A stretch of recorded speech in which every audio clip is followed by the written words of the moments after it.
नमस्कार, मैं हूँ आचार्य सावी सिंह और आप मुझे देख रहे हैं साधना टीवी पर। आज हम बात करने वाले हैं कि आपकी राशि अनुसार नवंबर का महीना क्या कुछ खास लेकर आ रहा है। आज हम बात करने वाले हैं राशि चक्र की नवमी राशि यानी कि धनु राशि की।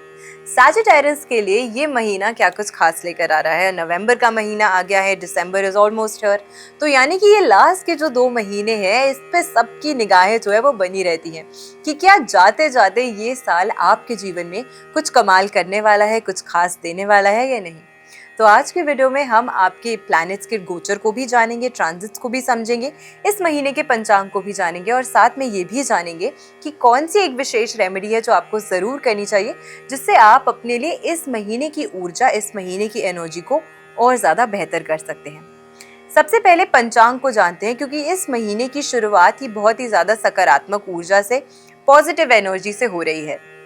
इस महीने की शुरुआत में ही यानी कि 1 नवंबर को ही हरि प्रबोधिनी एकादशी का पर्व जो है वो मनाया जाएगा, जिसे हम देवउठनी एकादशी के नाम से भी जानते हैं। और इस दिन तुलसी विवाह का महापर्व भी जो है वो सेलिब्रेट किया जाता है, जो कि 1 नवंबर को रहने वाला है। इस महीने की सबसे महत्वपूर्ण पूर्णिमा कार्तिक पूर्णिमा का पर्व 5 नवंबर को होगा और साथ में ही गुरु नानक देव जी की जयंती भी 5 नवंबर को सेलिब्रेट की जाएगी।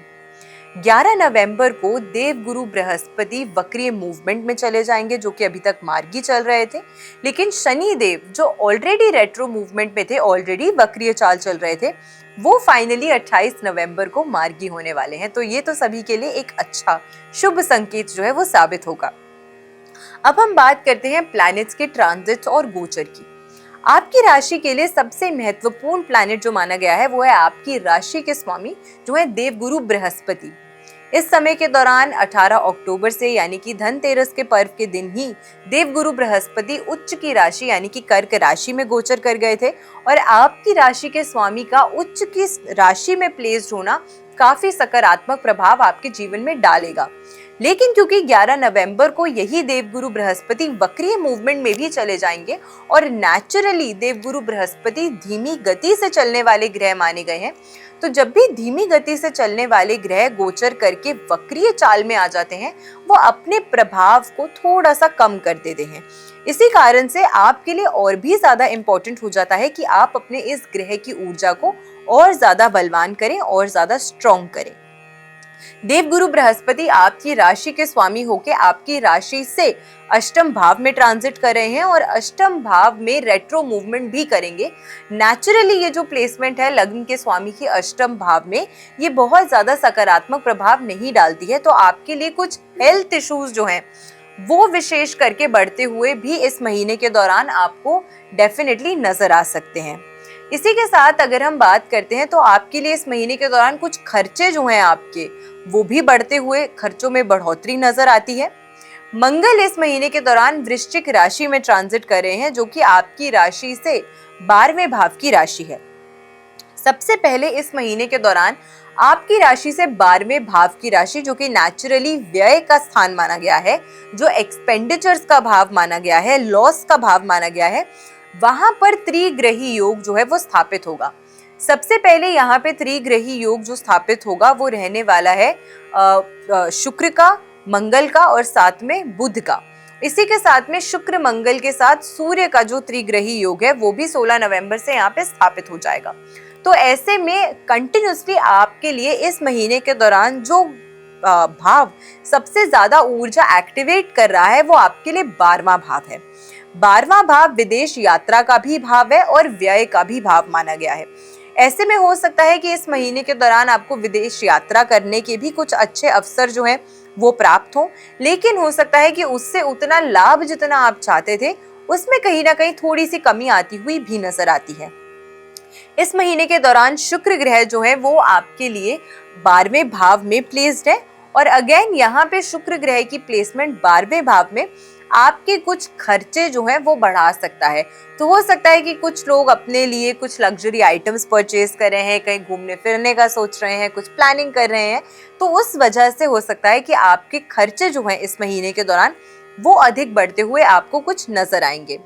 बुध ग्रह की अगर हम बात करें तो बुध भी आपके लिए 7 नवंबर तक 12वें भाव में ही रहने वाला है। फिर रेट्रो मूवमेंट में ट्रांजिट करके आपकी राशि से एकादश भाव की राशि में गोचर कर जाएगा। ये ट्रांजिट जो है 12वें भाव से एकादश भाव की राशि में, ये आपके लिए बुध ग्रह जो है वो कुछ महत्वपूर्ण चेंजेस या बदलाव जो है आपके जीवन में लेकर आ सकता है। विशेष करके आपको ख्याल इस महीने अपने इनकम और अपने एक्सपेंडिचर पे ही रखना होगा। आपकी फाइनेंशियल प्लानिंग इस महीने के दौरान थोड़ी सी डगमगाती हुई नजर आती है, तो अपने कोई भी आर्थिक निर्णय आपको इस महीने के दौरान बहुत ही सोच समझकर लेने चाहिए। सूर्य की अगर हम बात करें तो अगेन सूर्य एकादश भाव में प्लेस रहने वाला है, बुध आदित्य योग स्थापित करने वाला है। लेकिन 16 नवंबर को ही बुध जो है वो ट्रांजिट कर जाएगा 12वें भाव में। तो चतुर्ग्रही योग भी जो है वो आपके लिए 12वें भाव में स्थापित होगा जब सूर्य बुध की युति होगी, मंगल शुक्र की प्लेसमेंट होगी। ये सभी 4 ग्रह जो हैं वो एक साथ 12वें भाव को जब इम्पैक्ट करेंगे, तो ऐसे में वो लोग जो ऑलरेडी मैरिड हैं उनके वैवाहिक जीवन में थोड़ी सी उथल पुथल या मिसअंडरस्टैंडिंग्स, मिसकम्युनिकेशंस की वजह से हो सकती है। उसका विशेष करके आपको ख्याल रखना चाहिए। स्वास्थ्य संबंधित थोड़ी सी परेशानियां आपको सता सकती हैं और इन सभी चीजों के चलते आपके व्यर्थ में पैसे जो हैं वो खर्च होते हुए आपको नजर आएंगे। तो इसीलिए मेजरली आप लोगों के लिए ये महीना जो है वो अपने खर्चों पर नियंत्रण रखने का रहने वाला है। शनि देव इस महीने के दौरान 4th हाउस में चतुर्थ भाव में रेट्रो मूवमेंट करेंगे। अपनी मदर के स्वास्थ्य का विशेष करके ख्याल रखिएगा। प्रॉपर्टी का लेन देन या एसेट परचेजिंग अगर इस महीने के दौरान सोच रहे हैं आप, तो इस महीने के दौरान आपको विशेष करके आपके जो एक्सपेंडिचर्स हैं, जो खर्चे हैं, उस पे आपको ख्याल रखना है। इस महीने के दौरान क्योंकि शनि देव जो है वो आपके चतुर्थ भाव में गोचर कर रहे हैं और वक्रीय मूवमेंट में है, 28 नवंबर को मार्गी होंगे, तो उस दौरान यानी कि इस महीने के दौरान आपको कोई भी अगर आप एसेट परचेजिंग या किसी भी प्रकार का लेन देन, प्रॉपर्टी, गाड़ी आदि से जुड़ा हुआ करने का सोच रहे हैं, तो थोड़ा सा सोच समझकर आपको निर्णय लेने का प्रयास जरूर करना चाहिए। कुछ डिलेज भी शायद हो सकता है, इस फ्रंट पे आपको उसका सामना करना पड़े।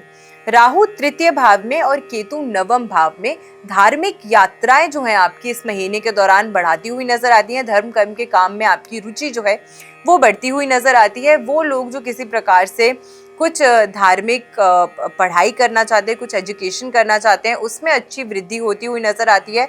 लॉ के क्षेत्र में अगर आप कार्य करते हैं तो उसमें आपको केतु का नवम भाव का जो सहयोग है वो मिलता हुआ नजर आता है। और इन जनरल आपकी पराक्रम, आपके हार्डवर्क से आपको काफी अच्छे जो अपॉर्चुनिटीज हैं वो आती हुई आपके जीवन में आपको दिखेंगी। ऑल ओवर पार्टनरशिप और नेटवर्किंग के लिए आपके लिए जो महीना है वो काफी अच्छी सफलता आपके लिए लेकर आ सकता है।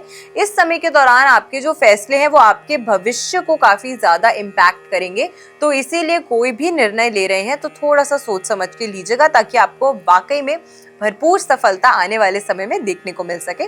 इस महीने कोई भी योजना अगर बना रहे हैं तो उसे सोच समझकर जरूर बनाइए, ताकि वो वाकई में फलीभूत हो सके। उपाय की अगर हम बात करते हैं तो आज आपको एक बहुत ही अच्छा उपाय हम आज की वीडियो में देने वाले हैं। गुरुवार के दिन आपको किसी भी पूजनीय ब्राह्मण को कुछ दान अवश्य देना चाहिए। अपने सामर्थ्य अनुसार दीजिए। पीली मिठाई का दान आप दे सकते हैं। फ्रूट्स में, फलों में आप आम, या फिर आम तो मौसमी फल नहीं है इस समय के दौरान, केले का दान आप दे सकते हैं। इसी के साथ में अगर आपका सामर्थ्य है तो वस्त्र भी आप भेंट कर सकते हैं। पीला रंग अगर उसमें हो तो वो बहुत ही ज़्यादा अच्छा है। अपने सामर्थ्य अनुसार कुछ दक्षिणा के साथ ज़रूर इसे भेंट कीजिएगा।